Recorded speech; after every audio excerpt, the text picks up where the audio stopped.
I think a lot about what makes people do things, what makes us behave in certain ways, you know. Every night I've been thinking about this, trapped in whatever behaviour, I don't know, cycles of violence or something. And is it possible to break these cycles? Is it possible to... And I'll be sitting there thinking about this every night, and this cat, this gorgeous cat with no tail will come to my door. I'd have the back door open because the garden looks, and she'd be terrified at first. The garden looks beautiful, it really does. So I bought some food for her. And first night she just sniffed at it and ran away. The moment I moved, you know, no sign of her for the rest of the night, and I'm thinking reactions and responses, patterns, violence breeding violence, and the next night she's in a bit further. And I'm looking at her tail and I'm thinking, that's been cut off. And I don't think it was. I think she's a Manx. I think that they're born without tails.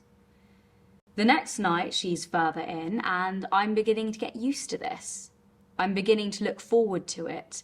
And the next night she's in and she's eating. And from then on she's in every night. She's on my lap, she's following me around, she's waiting on the window ledge for me when I get home. And we sit there every night and I'm thinking, behaviour, patterns, and is it actually possible to break these cycles of whatever? And she's eating and meowing to be let in every night. And one night, she scratches me. Out of the blue. Cats, you know. Just a vindictive cat scratch. She knew she'd done wrong. It took her 3 nights to get back into my lap.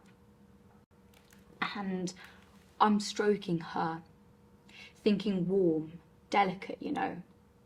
And I put my hands around her neck and I squeeze and I squeeze until her neck's about the thickness of a rope, and I still squeeze. And I'm sitting there, and this was last night, with this dead cat in my lap, and I think of you. I thought I might come in and see you, and here I am.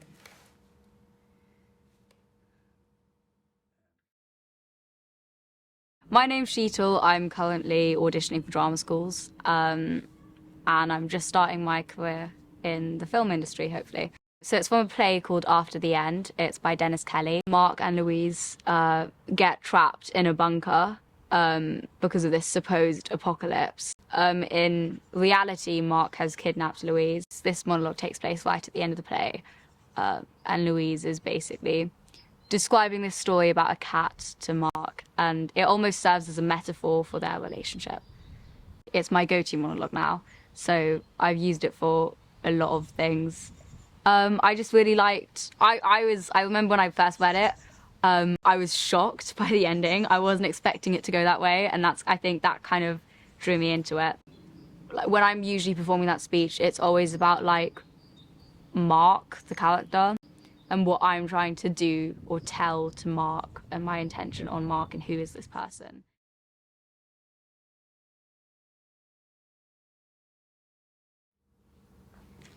So Boris Johnson does the walkabout. He's talking to all these posh boys and old people. You realise, yeah, when he's this up close, what a performance it all is. The way he never has that fucking button on his jacket done up. Anyway, he's nearly at us, and I look at Steve and Twix to work out who's going to start, but they've taken a step back. Not like a huge step back, but they've edged away from him. They're not going to take the risk. And I realise, yeah, all the stuff we talked about in the pub, you know, like the need for change, for real change, for the revolution, for the patriarchy to be dismantled. They don't want that. They want to be liked, approved of. They want it all to stay the same. And, well, before I can think about any of this, Boris Johnson's right there. And I just go for it. I go, Mr. Johnson, and he turns. And I basically shake his hand to stop him from moving on. And I ask, can I ask you a couple questions, please?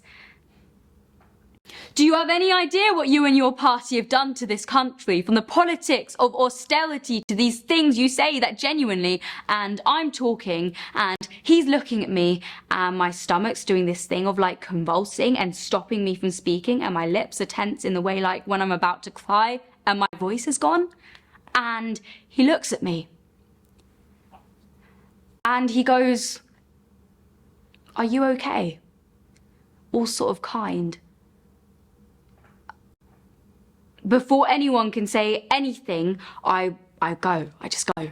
I run away. Because, well, I think I'm going to be all over the news. Twitter. The little girl who tried to take on the Prime Minister but was too much of a fucking snowflake that she couldn't finish off a sentence without bursting into tears.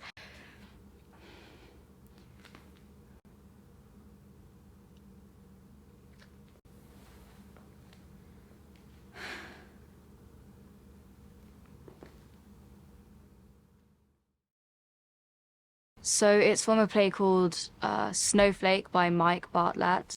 The character of Maya, in particular, she's having this conversation with her father.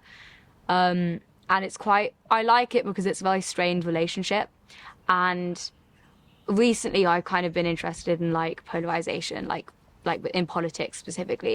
And this is explored in the lens of... in a familial lens. So the relationship of a daughter and a father, and I find that really interesting. So two things I was interested in one speech, and I think I kind of relate to it as well, to Maya herself. She can get quite carried away, I suppose, and it's fun to do.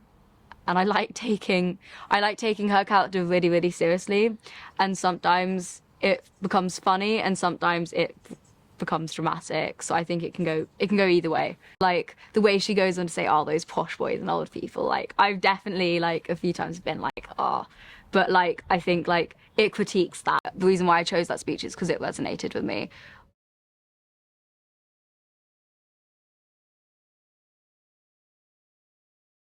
So I used to work for this marketing company called Fox Murphy's. There was this woman there, Emma. Emma used to like to talk about her horses. Emma used to like to talk about her horses in the open plan office where we all worked. She used to throw the word dressage around like an ice pick to the ear. Now, I don't want you to think I'm being unreasonable. My mate Kat used to send me one-word emails that just said nay. Mostly though, I got on. I ignored it. I even talked to her by the microwave. I got her a birthday card with a picture of some stables on it. But one day, it got bad. It got so bad that it basically felt like she was standing right next to my desk screaming the word horse into my ear. So I sent Kat an email, and the email was really short. It just said, if she doesn't stop talking about that fucking horse, I'm gonna blind it, cut its fucking head off and put the head in her bed. It was a bit of a tension reliever. I don't actually know how you go about cutting a horse's head off. But of course, I sent the email to Emma. I don't work at Fox Murphy's anymore.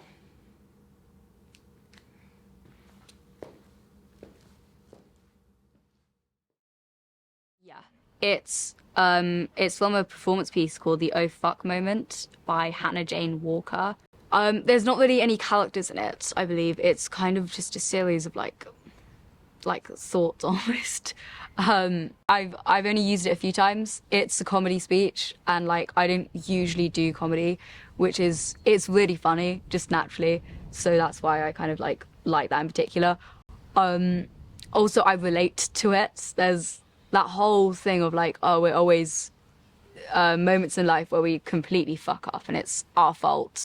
I've never worked in an office before, and I've had experiences like that in interpersonal relationships, and it's not really about the like office etiquette. It's also with friends or maybe people I'm working with. It doesn't have to be in an office, and like someone's getting on your nerves or something and you do something and oh fuck.